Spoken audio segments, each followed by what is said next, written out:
নমস্কার শ্রোতা বন্ধুরা, আপনাদের প্রিয় গল্পকার আপনাদের জন্য নিয়ে এসেছে এক নতুন, গভীর আবেগী এবং রোমাঞ্চকর এক কাহিনী। এই গল্পটি একজন নাম প্রকাশে অনিচ্ছুক ফলোয়ার পাঠিয়েছেন।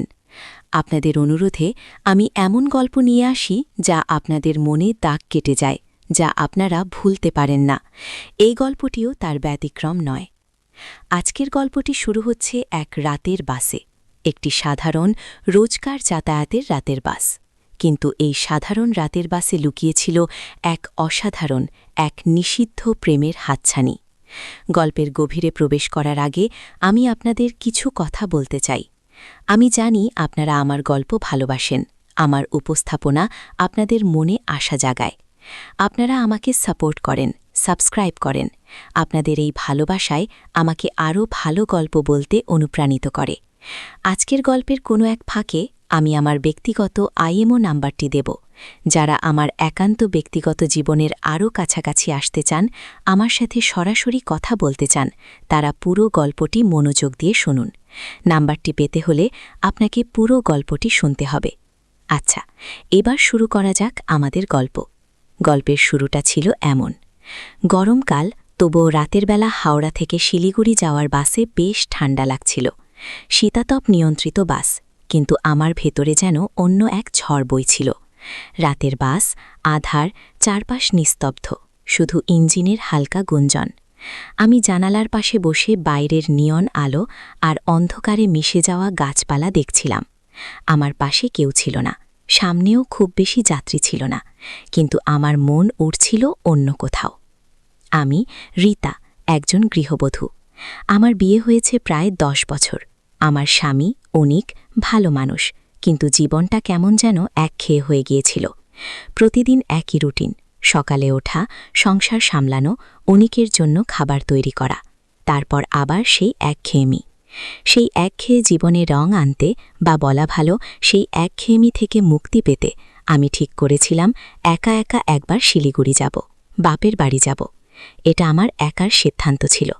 অনেক প্রথমে রাজি হয়নি, কিন্তু পরে অনেক অনুরোধের পর আর আমি যে খুব একা একা যেতে চাইছি এটা বোঝানোর পর রাজি হয়েছিল। বাস ছাড়ল, আমি জানালার পাশে বসলাম। প্রথম কয়েক ঘন্টা আমি বই পড়লাম, কিন্তু মন বসছিল না। আমার চোখ ঘুরছিল বাসের ভেতরে, কে কোথায় বসেছে, কে কি করছে। হঠাৎ আমার চোখ আটকে গেল।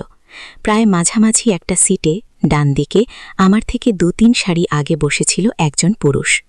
বয়সের ঠিক কত হবে সেটা বলা মুশকিল, তবে আমার মনে হয়েছিল আমার থেকে বছর 10-এর বড় হবে।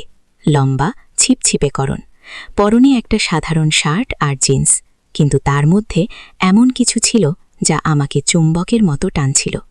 তার মুখটা আমি স্পষ্ট দেখতে পাচ্ছিলাম না, কারণ সেও জানালার দিকে মুখ করে বাইরের দিকে তাকিয়েছিল, কিন্তু তার বসে থাকার ভঙ্গি, তার আনমনা দৃষ্টি, সব মিলিয়ে আমার ভেতরে এক অদ্ভুত আলোড়ন সৃষ্টি করছিল। আমার বুকের ভেতরটা কেমন যেন করে উঠল, ধুকপুকানি বেড়ে গেল। আমি কি পাগল হয়ে যাচ্ছি? এই প্রথম দেখা একজন অচেনা মানুষের প্রতি আমার এমন টান কেন? আমি নিজেকে সামলাতে চেষ্টা করলাম। এটা অন্যায়, আমার স্বামী আছে, সংসার আছে।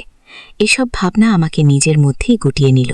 আমি আবার বইটা খুললাম, কিন্তু অক্ষরগুলো সব গুলিয়ে যাচ্ছিল। বাস যখন একটি ছোট্ট টোল প্লাজায় দাঁড়ালো, তখন অল্প কিছুক্ষণের জন্য আমার সামনের সিটের লোকটি নড়ে চড়ে বসল। আমি সুযোগ বুঝে ভালো করে তাকে দেখলাম। তার মুখে হালকা দাড়ি, চোখে চশমা, কিন্তু সেই চশমার আড়ালে তার চোখ দুটো কি গভীর, কি মায়াবী। তার ঠোঁট দুটো পাতলা, কিন্তু তাতে এক অদ্ভুত রেখা, যা দেখে মনে হচ্ছিল সে হয়তো কিছু ভাবছে অথবা কিছু বলতে চাইছে। তার কাঁধ পর্যন্ত লম্বা চুল, কিন্তু সেটা রুক্ষ নয়, বেশ পরিপাটি। আমার শ্বাস বন্ধ হয়ে আসছিল। আমি কি তার দিকে তাকিয়ে আছি? সে কি টের পাচ্ছে?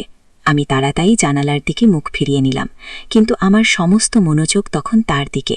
তার নিঃশ্বাসের শব্দ, তার নড়াচড়ার ভঙ্গি, সবকিছু আমি অনুভব করছিলাম।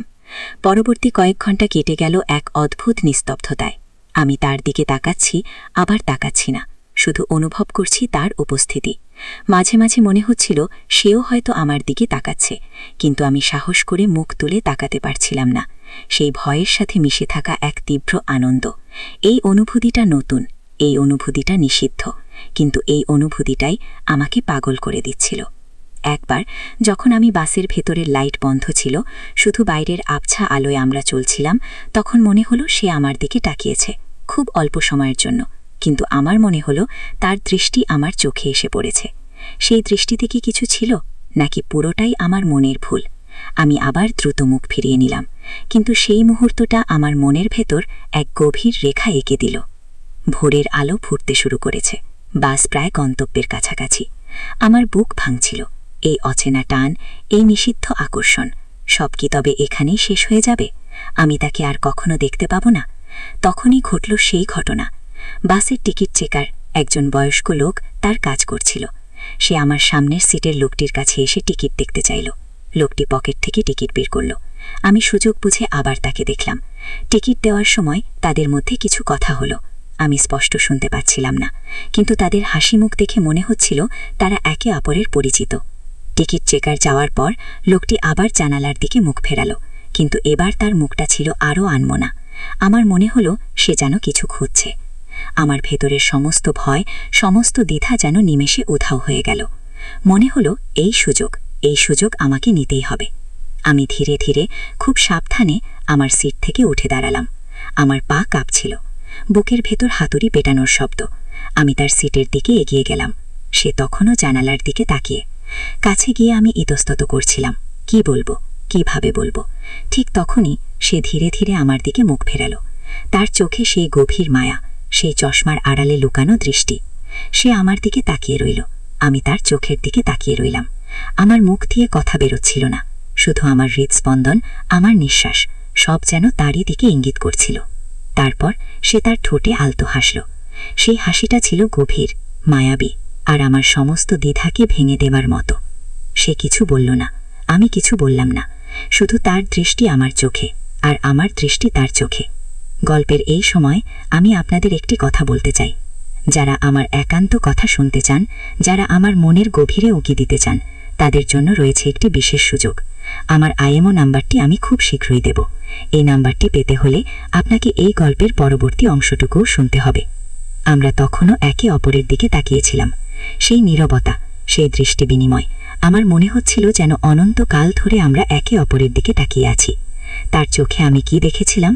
এক গভীর আকর্ষণ, এক চেনা অনুভূতি, নাকি শুধুই আমার মনের ভুল? সে ধীরে ধীরে তার হাতটা আমার দিকে বাড়ালো। আমি কি করব বুঝতে পারছিলাম না। আমার হাতটা কাঁপছিল। তার হাত আমার দিকে বাড়ছে, আর আমার ভেতরটা কেমন যেন হয়ে যাচ্ছে। বাস তখনও চলছে, বাইরের প্রকৃতি দ্রুত সরে যাচ্ছে, কিন্তু আমার মনে হচ্ছিল সময় থমকে গেছে। সে আমার দিকে তাকিয়ে হাসছে, আর তার সেই হাসি আমার বুকের ভেতরটা আরও বেশি করে কাঁপিয়ে দিচ্ছে। তার হাত আমার খুব কাছে চলে এসেছে। আমি কি তার হাত ধরব? আমার কি এই কাজটা করা উচিত? আমার তো সংসার আছে, আমার তো স্বামী আছে। কিন্তু সেই নিষিদ্ধ আকর্ষণ, সেই অচেনা টান আমার সমস্ত যুক্তি, সমস্ত ভাবনাকে গ্রাস করে নিচ্ছিল। আমার হাতটাও ধীরে ধীরে তার দিকে বাড়ছে, আমাদের আঙ্গুলগুলো স্পর্শ করার ঠিক আগের মুহূর্তে। গল্পটি এখানেই শেষ নয়। এই টান টান উত্তেজনার মুহূর্তে আমি আপনাদের ছেড়ে যেতে চাই না। আপনারা কি জানতে চান এরপর কি হয়েছিল? আপনারা কি চান আমি এই গল্পটি শেষ করি? যদি চান তবে কমেন্ট করে আমাকে জানান। সাবস্ক্রাইব করতে ভুলবেন না, কারণ দ্বিতীয় পর্বে আমি আপনাদের দেব সেই উত্তেজনার চূড়ান্ত মুহূর্ত, আর আপনাদের সেই অপেক্ষার IMO নাম্বারটিও আমি দেব।